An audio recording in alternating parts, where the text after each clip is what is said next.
Do you believe in the Trinity, or do you believe in the oneness doctrine? Okay, this is teaching for women.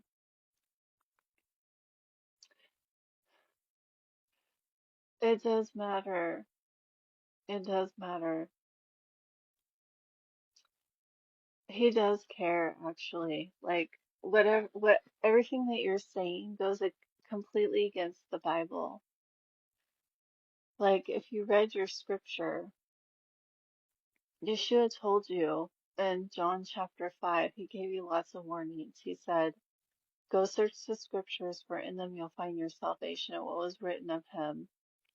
Then he tells you you don't believe him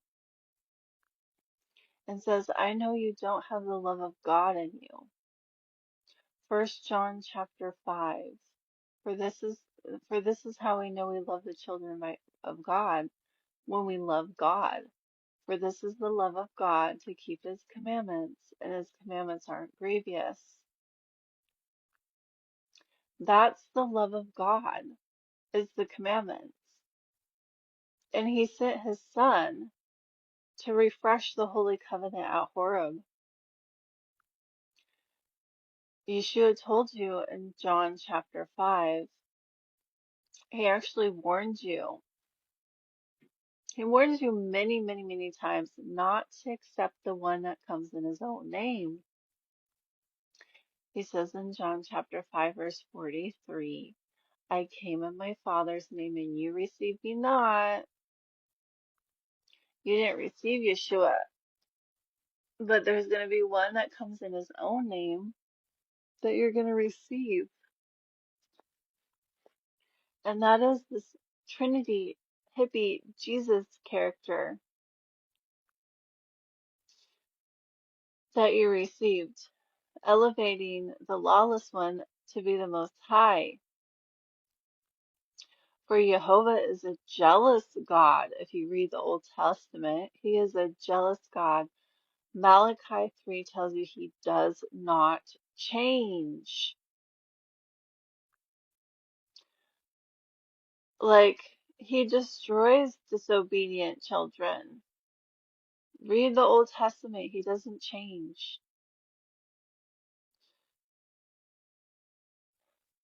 He doesn't change at all.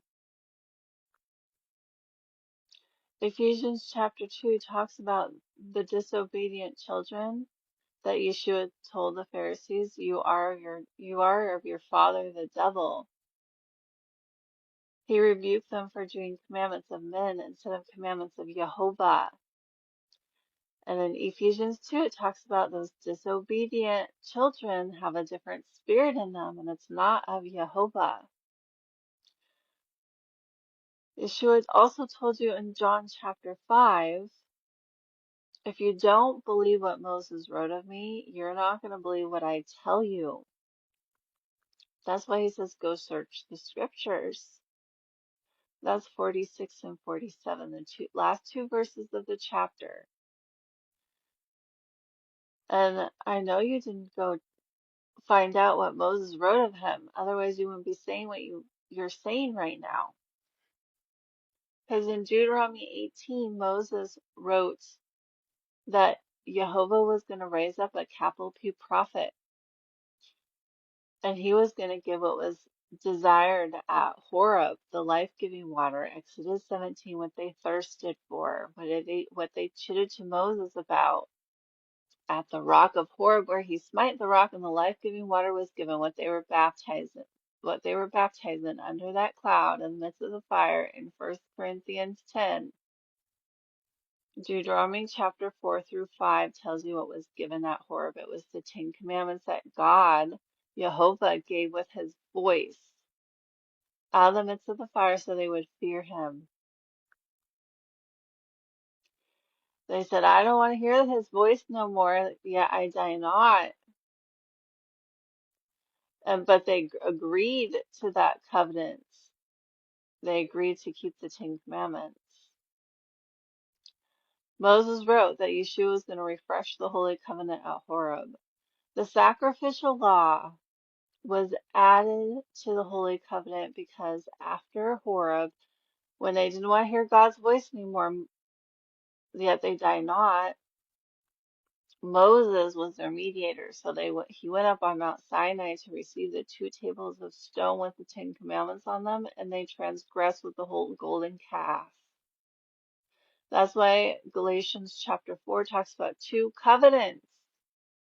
One with promise, Sarah, and one of bondage, Agar. We're not to touch Mount Sinai, because if they touched Mount Sinai, they would die. The handwritten ordinances that Moses wrote in a book, the 600 and some laws written in a book until it was finished, Deuteronomy 31, until that seed should come which the promise was made, Galatians 3:19. They knew and recognized Yeshua because they were looking for that prophet because they couldn't bear the sacrificial law. That's why they recognized him, because he gave them 2 commandments that he gave you, to love God with all their heart, soul, and mind, and to love your neighbor. 2 commandments they already knew because they were already given it.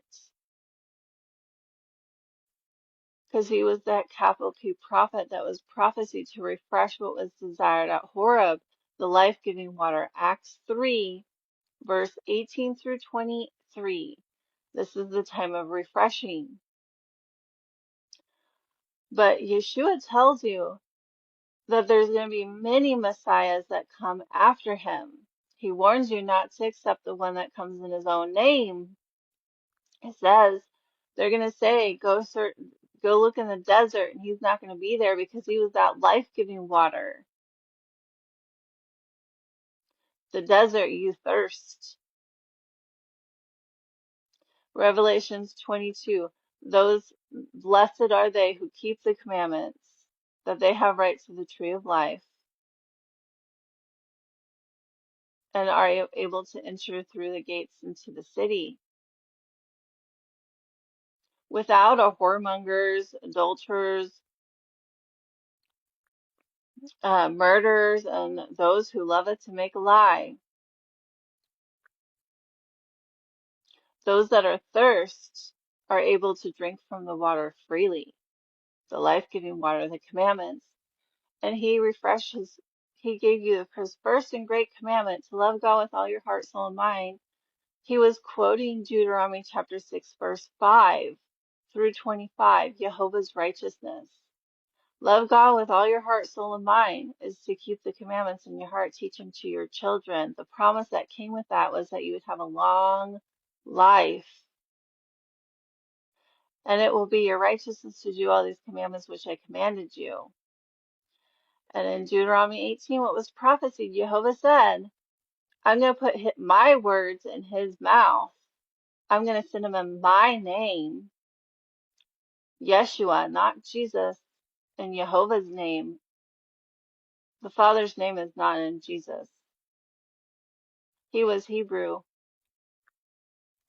And whoever doesn't listen to that prophet and what I command, I'm going to require it of him.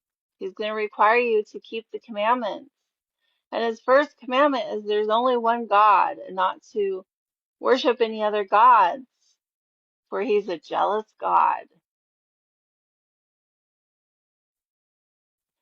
His third commandment is don't take my name in vain.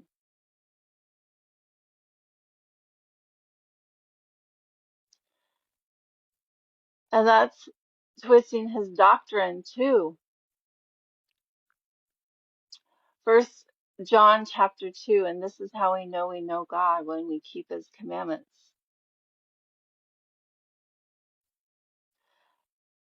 Those that say they know him and keep not his commandments are liars, and the truth is not in them. John 14, verse 15. If you love me, keep my commandments, and I pray to the Father to send you a second comforter, the Spirit of truth, who the world cannot receive, neither knows him or seeks him any longer, because this is how we know him, is when we keep his commandments. Those that don't keep my sayings don't love me, spoken from Yeshua's own mouth. So it does matter. What you're saying is not, it's against the Bible.